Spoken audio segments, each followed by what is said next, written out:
दोस्तों, कैसे हैं आप? एक बात तो आपकी माननी पड़ेगी, आप हमारी हर कहानी को बहुत प्यार दे रहे हैं और वजह शायद आप लोगों के वो सच है जिसमें मैं अपनी सिर्फ आवाज देकर हजारों लाखों लोगों तक पहुंचा पाता हूं, जिसे सुनकर हमें वो बात जानने को मिल जाती है जिसका हमें पता ही नहीं होता। तो ऐसे ही लोगों की बताई हुई आप बीती हर बार अलग कहानियां सुनने के लिए जल्दी से इस चैनल को अभी सब्सक्राइब करें और बेल बटन ऑन जरूर रखें और थोड़ा इंतजार करें। कहानियां अपने आप तक पहुंच जाएंगी, पर याद रहे हमारा मकसद अंधविश्वास को बढ़ावा देना बिल्कुल भी नहीं है। हमारा मकसद लगातार आप सभी से जुड़ना है। तो कहानी को पूरा अंत तक सुनने के लिए बने रहे मेरे यानी महेश के साथ। दोस्तों, हमारी आज की कहानी मेरी खुद आंखों देखी है, जिसे मैंने आज से 15 साल पहले होते देखा है। उस वक्त मैं 12 साल का था, इन सब चीजों से दूर, एकदम अनजान, रहस्य से परे। ना समझ होने के कारण उस वक्त मुझे उतना डर नहीं लगा जितना कि अब आपको बताने में लग रहा है। पर कहानी सुनाना मेरा काम है और सच्चाई को आप लोगों के सामने लाना भी जरूरी है। उन दिनों मेरी गर्मियों की छुट्टियां चल रही थी। गली में घर होने की वजह से हम पार्क में कम ही जाया करते थे। मैं और मेरे दोस्त हम सब ज्यादातर गली में ही रहते थे, पर उन सब वाक्यों से अनजान थे जो अब हमारे सामने आने वाले थे। खैर, शाम के 6 बजे करीब उस वक्त मैं और मेरा एक दोस्त मेरे ही घर के बाहर सीढ़ियों पर बैठे हुए थे, तो अचानक घर के 7 या 8 मकान दूर 2-3 औरतों की चिल्लाने की आवाज आई। आवाज पहले तो धीमी थी, पर सुनकर मानो ऐसा लग रहा था जैसे किसी ने खौलता हुआ पानी औरत के सर पर डाल दिया हो। आवाज में एक डर और डरा देने वाला दर्द छुपा था। मैं और मेरा दोस्त दोनों उठकर धीरे धीरे उस घर की ओर बढ़ने लगे और अगल बगल में से भी कुछ लोग निकलकर उस घर की ओर जाने लगे, जिससे हमें दूर से ही पता चल गया कि आवाज इसी घर में से आ रही है। मैं उस घर के बाहर पहुंचा, पर चिल्लाने की आवाज लगातार आ रही थी। मेरा दिल उस वक्त थोड़ा घबराहट से भर रहा था। मुझे उस वक्त ऐसा लग रहा था कि शायद अंदर कोई हादसा तो नहीं हो गया। दोस्तों, यहां मैं आपको एक छोटी सी बात बता दूं। उस वक्त वहां कुछ भीड़ भाड़ इकट्ठी हो चुकी थी और कुछ चेहरे जो घर से बाहर को निकलते मैंने देखे, उनमें से एक दहशत मुझे साफ दिखाई दे रही थी। उन्हें देख ऐसा प्रतीत हो रहा था जैसे शायद किसी का देहांत हो गया हो, पर ऐसा नहीं था। खैर, मैंने हिम्मत कर उनके घर के अंदर झांक कर देखा तो पाया एक लड़की जिसके बाल खुले हुए थे और हालत किसी पागल की तरह।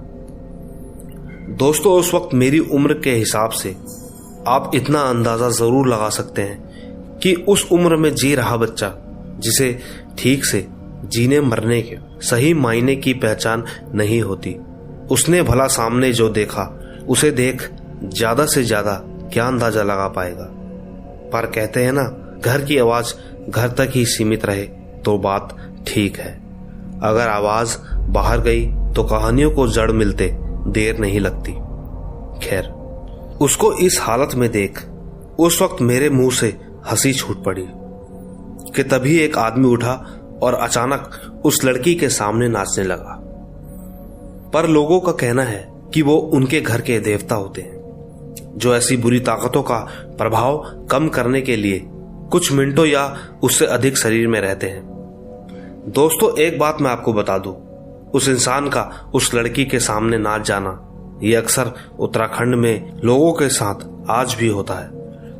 वहां सबके घरों में मंदिर बने होते हैं और वो उस मंदिर को पूजते हैं। सबका मानना है कि उसमें उनके देवता निवास करते हैं। जो लोग उत्तराखंड से हैं वो कमेंट में जरूर बताएंगे। खैर, उस वक्त मैं हंसकर वहां से निकल गया और डर भी कम हो गया, पर मुझे नहीं पता था कि वो क्या था। लेकिन अब जो मैं आगे आपको बताऊंगा, हो सकता है कि आपको शायद विश्वास भी ना हो, पर जैसा हुआ था ठीक उसी तरीके से मैं आपको बताऊंगा। बस आप अपना ध्यान बनाए रखें। मेरे वापस घर आने के बाद मैंने माँ को सब कुछ बताया तो माँ ने मुझे डांट दिया कि तू वहां क्यों गया। मैं चुपचाप अपने कमरे में चला गया। पर हम जब छोटे होते हैं तो कई बार घर में रहकर सब जान जाते हैं, क्योंकि घर वाले हमारे सामने उन बातों पर चर्चा करते हैं। उन्हें लगता है कि हम उन्हें सुन नहीं पा रहे, पर हमारे कान उनकी बातों पर होते हैं। खैर, जब घर में उस लड़की की बातें होने लगी तो मुझे अच्छी तरह याद है, वो कह रहे थे कि उसके शरीर पर किसी लड़के ने कब्जा कर रखा है और वो उसे ले जाएगा, ऐसा वो कह रहा है। ये बात सुनकर मुझे डर तो लगा, पर पता नहीं जानने की इच्छा भी होने लगी। मैं अक्सर उनके घर के सामने से गुजरता, ये देखने के लिए कि आखिर अब क्या हो रहा है। एक हफ्ते तक कुछ नहीं हुआ। अचानक मैंने देखा कि कुछ लोग उनके घर में जा रहे थे। मैं भी भागकर उनके घर में चला गया। दोस्तों, इसके बाद जो मैंने देखा, मेरे दोनों पैर घर आते समय भी कांप रहे थे। मैंने देखा वो लड़की एक कोने में बैठी हुई थी, एकदम डरी हुई, घबराई हुई, और चारों तरफ उस कमरे में करीबन 10 से 11 लोग बैठे थे। वो लड़की अचानक चिल्लाई कि वो आ गया। उसने सफेद कलर का कुर्ता पहना है, वो आ गया। सब लोग इधर उधर देखने लगे और वो लड़की ये बोलते बोलते बेहोश हो गई कि वो आ रहा है, वो आ रहा है। उस कमरे में एक पंडित आदमी भी बैठा हुआ था। उन्होंने उस लड़की से पूछा कि बता, तू कौन है। उस लड़की ने क्या कहा है पता है आपको? और जो कहा वो आप यकीन मानो 2 आवाजों में कहा, जिसमें एक आवाज लड़के की थी तो दूसरी खुद उसकी। आवाज कुछ इस तरह की थी, मैं इसे ले जाऊंगा, मैं इसे ले जाऊंगा, मुझे जाने दो मुझे। इसके बाद मैं वहां 1 सेकंड नहीं रुका और डर के मारे घर आ गया। उन दिनों मैं इतना डरने लगा था कि ये तक सोचने लगा था कि वो आत्मा एक एक करके सबके घर आएगी, और मैं रोज रात को माँ का हाथ अपने गाल पर रखकर सोने लगा।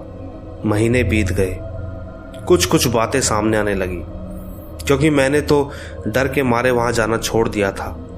मुझे बाहर उनके किसी रिश्तेदारों के लड़के ने बताया कि एक बार वो वॉशरूम गई और काफी देर तक दरवाजा ना खोलने पर दरवाजा तोड़वाया गया, तो वो वहीं बेहोश पाई गई।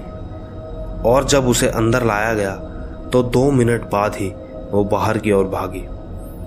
तो उसकी माँ और बहन ने उसे पकड़ा, पर हैरानी की बात तो ये है कि पता नहीं किसी ने उसकी माँ का हाथ कसकर पकड़कर कमर के पीछे मरोड़ दिया। और तो और सुनने में ये भी आया कि उसकी बहन के किसी ने बालों को पकड़कर जोर से खींचकर उसे जमीन पर पटक दिया। पर किस्मत ठीक रही कि वो बेहोश हो गई, और सब डरकर फिर भी उसको उठाने चले गए और पकड़कर उसको आराम से लेटा दिया। इसके बाद घर वालों ने उसे हर जगह दिखाया, पर परेशानी बनी रही। कहीं जाकर पंडित, मौलाना सबने मिलकर अपने अपने तरीकों से उससे पूछा, तो सामने आया, उसने बताया कि उसने इस लड़की को गांव जाते समय रास्ते में कहीं देखा था और वो इसे पसंद करने लगा था, और कुछ महीनों बाद उसकी मौत हो गई और अब वो उसे लेने आया है। इसके बाद उस लड़की की तबीयत ज्यादा खराब होने लगी, पर कहते हैं ना कि बुराई है तो अच्छाई भी साथ ही चलती है। फिर कुछ महीनों बाद उसकी शादी करा दी गई और अब वो ठीक है।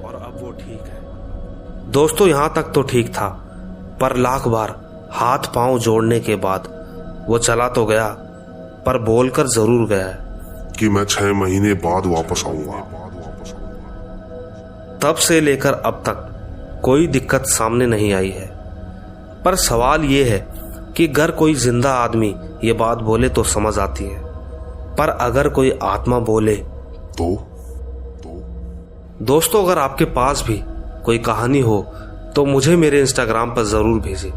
मेरी आईडी है महेश आर्या यूट्यूबर, और कहानी को लाइक, शेयर और कमेंट जरूर करें। तब तक मैं लेकर आता हूं कुछ सच्ची घटनाएं। Take care and bye bye.